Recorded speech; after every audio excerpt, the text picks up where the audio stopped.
Hello to all students. हमारा video यहाँ पर रुक गया था। एंटेरोकाइनेस एंजाइम जो कि इंटेस्टाइनल म्यूकोसा से सिक्रेट होता है, ये क्या करेगा? ट्रिप्सिनोजन जो कि इनएक्टिव है उसे एक्टिव ट्रिप्सिन में कन्वर्ट करने का काम करेगा। यहाँ पर रिएक्शन के फॉर्म में लिखा हुआ इनएक्टिव ट्रिप्सिनोजन का कन्वर्जन ट्रिप्सिन में होता है। किसकी प्रेजेंस में? एंटेरोकाइनेस एंजाइम की प्रेजेंस में। फिर काइमोट्रिप्सिनोजन इनएक्टिव होता है, ये ट्रिप्सिन की प्रेजेंस में क्या करेगा?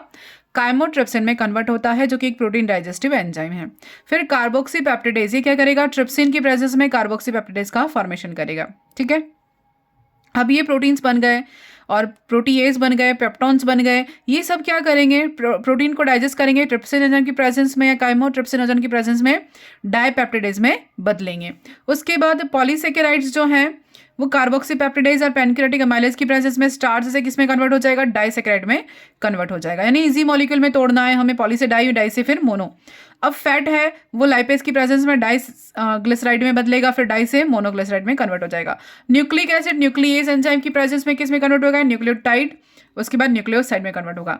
यानी कि इन सभी प्रोडक्ट्स पर इंटेस्टाइनल जूस में प्रेजेंट एंजाइम का ही एक्शन होता है, जिसका पीएच क्या होता है? 7.8 टू 8.5 होता है। इंटेस्टाइनल जूस के बारे में देखते हैं। नेक्स्ट देखते हैं इंटेस्टाइनल म्यूकोसा। एपिथेलियम की गॉबलेट सेल के द्वारा म्यूकोसा का सिक्रेशन होता है। म्यूकोसा की ब्रश बॉर्डर सेल्स होती हैं, उसका स्रावण और गॉबलेट सेल का स्रावण मिलकर क्या बनाता है? आंतरिक रस का फॉर्मेशन करता है, जिसको हम सक्का सेंटेरिकस भी कहते हैं, ये बनता है। उसके नोट क्या है? आमाशय में आया हुआ यानी स्टमक में आया हुआ भोजन कैसे मीडियम का है? एसिडिक मीडियम का है। इस एसिडिक मीडियम को किस में कन्वर्ट करना है? एल्केलाइन मीडियम में कन्वर्ट करना है। तो इंटेस्टाइन का जो अम्लीय भोजन यानी कि एसिडिक जो मीडियम है फूड का, उससे इंटेस्टाइन की सुरक्षा करना किसके द्वारा होता है? श्लेष्मा और अग्नाशय द्वारा स्रावित बाइकार्बोनेट आयन से होता है। ये पहले देख चुके हैं अपन। फिर इंटेस्टाइनल जूस में क्या क्या होता है? इंटेस्टाइनल जूस में पाए जाने वाले एंजाइम भोजन का अंतिम पाचन कर देते हैं। ये बेसिक मीडियम का होता है। एग्जाम्पल जैसे डाइपेप्टिडेज है, maltase, sucrase, lactase, lipase, nucleotidase, साइडेज, ये सभी के सभी कहाँ प्रेजेंट होते हैं? इंटेस्टाइनल जूस यानी सक्कस एंटेरिकस में प्रेजेंट होते हैं, जो कहाँ से सिक्रेट होता है? गॉबलेट सेल्स और ब्रश बॉर्डर जो कि म्यूकोसा की सेल्स होती हैं। अब देखिए डाइपेप्टिडेज क्या करेगा? डाइपेप्टिडेज एंजाइम अमीनो एसिड में बदलेगा, अमीनो एसिड जो कि सिंपल फॉर्म में प्रोटीन का। ठीक है, हमें सिंपलेस्ट फॉर्म चाहिए। माल्टोज, माल्टेज की प्रेजेंस में ग्लूकोज में कन्वर्ट हो जाएगा, क्योंकि माल्टोज ग्लूकोज के दो मॉलिक्यूल से मिलकर बनता है। सुक्रोज जो है वो सुक्रेज एंजाइम की प्रेजेंस में ग्लूकोज और फ्रक्टोज में कन्वर्ट हो जाएगा।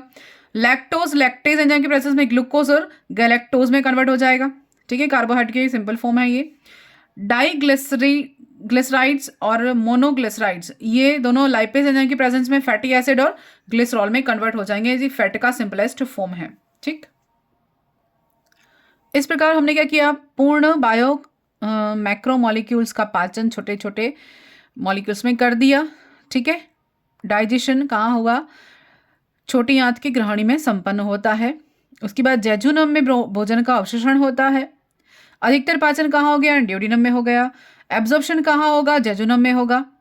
ठीक है, और बड़ी आंत में यानी लार्ज इंटेस्टाइन में भोजन का पाचन नहीं होता। लार्ज इंटेस्टाइन में वाटर, मिनरल्स, ड्रग्स आदि का अवशोषण होता है। तो ड्रग्स का अवशोषण कहाँ होता है? कुछ मात्रा में स्टमक में, कुछ मात्रा में माउथ में और कुछ मात्रा में लार्ज इंटेस्टाइन में। ये क्वेश्चन बनता है। दवाइयाँ जो खाते हैं ना, औषधि, उसका पाचन। साथ ही बड़ी आंत में भोजन के साथ अपचित भोजन जो श्लेष्मांत के रूप में मिक्स हो जाता है और रेक्टम के थ्रू बाहर, एनस के थ्रू बाहर निकल जाता है। इलियम से अपचित भोजन इलियोसिकल कपाट से होता हुआ सीकम में आ जाता है। अपचित भोजन रेक्टम में संग्रहित होता है। डाइजेशन का नियंत्रण सीएनएस और हार्मोन के कंट्रोल में होता है। ठीक है, कंप्लीट डाइजेशन का कंट्रोल किसके पास है? सेंट्रल नर्वस सिस्टम के पास और हार्मोन्स के पास है। अब देखते हैं एब्जॉर्प्शन, एसिमिलेशन और इजेशन, तीनों प्रोसेस। एब्जॉर्प्शन कहाँ होगा? पाचन के द्वारा उत्पन्न अंतिम उत्पाद आंतरिक यानी इंटेस्टाइनल श्लेष्मा से होता हुआ रक्त में चला जाता है, यानी एब्जॉर्प्शन हो रहा है भोजन का। भोजन का अवशोषण 3 विधियों द्वारा होगा। पहला तो सरल diffusion method, simple diffusion method, दूसरा सुगमित डिफ्यूजन मेथड और तीसरा एक्टिव डिफ्यूजन मेथड। 3 विधियों द्वारा क्या होता है? भोजन का अवशोषण होता है। सरल विसरण विधि द्वारा कुछ मात्रा में ग्लूकोज, अमीनो एसिड्स, इलेक्ट्रोलाइट जैसे क्लोराइड आयन आदि का अवशोषण होता है और सांद्रता प्रवणता के साथ सरल विसरण विधि द्वारा हो जाता है। सिंपल, ये क्वेश्चन आता है यहाँ से कि सरल विसरण द्वारा किन किन आयनों का अवशोषण होता है? ग्लूकोज, अमीनो एसिड तो ऐसे ही अवशोषित हो जाते हैं सिंपल डिफ्यूजन मेथड के थ्रू। इलेक्ट्रोलाइट्स हैं क्लोराइड आयन जैसे, है ना। उसके बाद हाई कंसंट्रेशन से लो कंसंट्रेशन की ओर, यानी कि ये तो नियम ही है, अधिक से निम्न की ओर, है ना, उच्च सांद्रता से निम्न सांद्रता की ओर जाना। सेकंड है सुसाध्य अवशोषण या फैसिलिटेड डिफ्यूजन, ये बहुत इंपॉर्टेंट है, क्वेश्चन आता है इसमें से। सुगमित विसरण विधि द्वारा किसका अवशोषण होता है? तो फ्रक्टोज का होता है। फैसिलिटेट से फ्रक्टोज याद रखना है, एफ फ्रक्टोज का, और कुछ मात्रा में अमीनो एसिड्स का अवशोषण होता है। और कैरियर आयंस कौन होते हैं? सोडियम आयंस की सहायता से होता है। किसकी सहायता से? सोडियम आयन की सहायता से होता है फ्रक्टोज और अमीनो एसिड्स का अवशोषण। यानी जल का अवशोषण परासरण प्रवणता पर निर्भर करता है। फिर एक्टिव ट्रांसपोर्ट क्या होता है? एक्टिव डिफ्यूजन में क्या क्या होता है? अमीनो एसिड्स, इलेक्ट्रोलाइट्स, जो कि सोडियम आयन का अवशोषण होता है सांद्रता प्रवणता के विपरीत होता है, इसलिए एक्टिव है ना, नियम से विपरीत चलेगा, यानी निम्न सांद्रता से उच्च सांद्रता की ओर जाना क्या है? सांद्रता प्रवणता के विरुद्ध काम कर रहा है। अधिकांशतः ग्लूकोज और गैलेक्टोज जो है वो सक्रिय फॉर्म में ट्रांसपोर्ट होता है। अब यह फैट का अवशोषण बहुत मुश्किल से होता है, क्योंकि जल में घुलनशील नहीं होता, रक्त में भी नहीं होता, इसीलिए फैटी एसिड्स और ग्लिसरॉल को सबसे पहले छोटी छोटी बूंदों में बदलाता है, यानी जिनको मिसल कहते हैं, यानी अभी हम इमल्सिफिकेशन देख रहे हैं। अब यह मिसल कहाँ जाएंगे? इंटेस्टाइनल म्यूकोसा में पहुंच जाएंगे। यहां मिसल का पुनः निर्माण होता है, यानी मिसल जो है वो प्रोटीन कोट द्वारा परिबद्ध हो जाता है, जिसको काइलोमाइक्रोन कहते हैं। मिसल यानी फैट है ना, उसके चारों ओर क्या है? प्रोटीन है, कवरिंग बन जाती है, जिसको कवरिंग को इस पार्टिकल को क्या कहा? काइलोमाइक्रोन कहा। अब है अवशोषण एब्जॉर्प्शन काइलोमाइक्रोन के फॉर्म में। फैट का अब्जॉर्प्शन किस फॉर्म में होता है? काइलोमाइक्रोन के फॉर्म में। ये भी प्रश्न बन सकता है। काइलोमाइक्रोन गति करके लैक्टल लसिका वाहिनी में पहुंच जाती हैं, जिन्हें लैक्टियल सेल्स क्या करती हैं? ब्लड में ले जाती हैं, और इनका आकार बड़ा होने के कारण सीधे रक्त में नहीं जा पाता, इसलिए लैक्टियल सेल इनको ऑब्जॉर्व करती हैं। कौन? फैट को। ठीक है, ये पहले भी शुरुआत में देखा था कि लैक्टियल सेल फैट का ऑब्जॉर्प्शन करती हैं स्मॉल इंटेस्टाइन में। अब एलिमेंट्री कैनाल के विभिन्न भागों का अवशोषण। बकल कैविटी में क्या क्या अवशोषित होता है? ड्रग्स का अवशोषण। मुख गुहा में जो दवाइयां औषधियां होती है ना, अधिकतर वो बकल कैविटी में अवशोषित हो जाती हैं। स्टमक में क्या क्या होता है? जल का, सरल, शुगर का, सिंपल जो सैकराइड है वो, एल्कोहल का अवशोषण आमाशय में होता है। ठीक। स्मॉल इंटेस्टाइन में किस किस का पाचन होता है? सबसे अधिक अवशोषण छोटी आंत में ही होता है, जेजुनम इलियम द्वारा होता है। ठीक है, ये इंपॉर्टेंट है। लार्ज इंटेस्टाइन में क्या होगा? वाटर का, मिनरल्स का और ड्रग्स का पाचन कहाँ होता है? सॉरी, अवशोषण कहाँ होता है?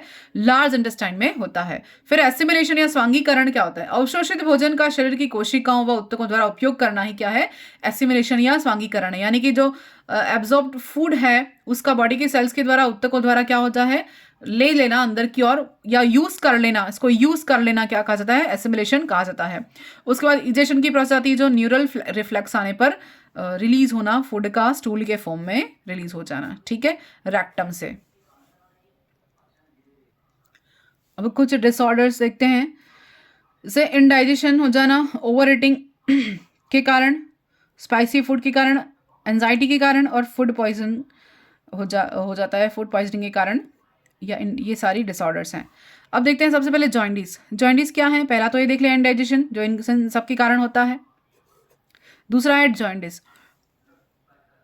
बिलिरुबिन की मात्रा अगर बॉडी में बढ़ जाता है, जो कि इसको डाइजेस्ट नहीं कर पाता, ठीक है, तो बॉडी के बाहर नहीं निकल पाएगा, जिसके कारण बिलिरुबिन हमारे बॉडी में डिपॉजिट हो जाएगा, इससे लिवर अफेक्टेड होता है। दूसरा है वॉमिटिंग। आमाशय के पदार्थों का उल्टा प्रवाह वॉमिटिंग हो जाता है, ये भी न्यूरल एक्टिव वो है, रेगुलेशन है। डायरिया, इरेगुलर बॉवेल मोमेंट, जो भोजन अधिक मात्रा में तरल हो जाना और भोजन का अवशोषण नहीं हो पाता। फिर है कॉन्स्टिपेशन, क्या है? रेक्टम से अपचित भोजन का बाहर नहीं आना, ये कॉन्स्टिपेशन है। फिर प्रोटीन एनर्जी मैलन्यूट्रिशन, कौन कौन सी है? क्वाशियरकोर और मरासमस। 1 साल से ज़्यादा उम्र के बच्चों में होता है क्वाशियरकोर, ठीक है, और 1 साल से कम उम्र के बच्चों में अगर प्रोटीन की डेफिशिएंसी हो जाती है तो उसको मरासमस कहते हैं। ये अंतर याद रखना है, होते दोनों प्रोटीन के कारण ही है। अगर 1 साल से ज़्यादा बच्चे को हो रहा है प्रोटीन की कमी कारण कोई डिजीज, तो वो क्या कही जाती है? क्वाशियरकोर कही जाती है। और छोटे बच्चे को, 0 से 1 ईयर बच्चे को होता है तो मरासमस कहा जाता है। यहाँ पर हमारा डाइजेस्टिव सिस्टम कंप्लीट होता है, यहाँ पर कोई चीज़ अभी बाकी नहीं रहती, वैसे कंप्लीट करने की कोशिश की है मैंने। अगली वीडियो में हम नेक्स्ट देखते हैं, नेक्स्ट रेस्पिरेटरी सिस्टम या नर्वस सिस्टम, जो भी हम आगे देखेंगे। Thank you.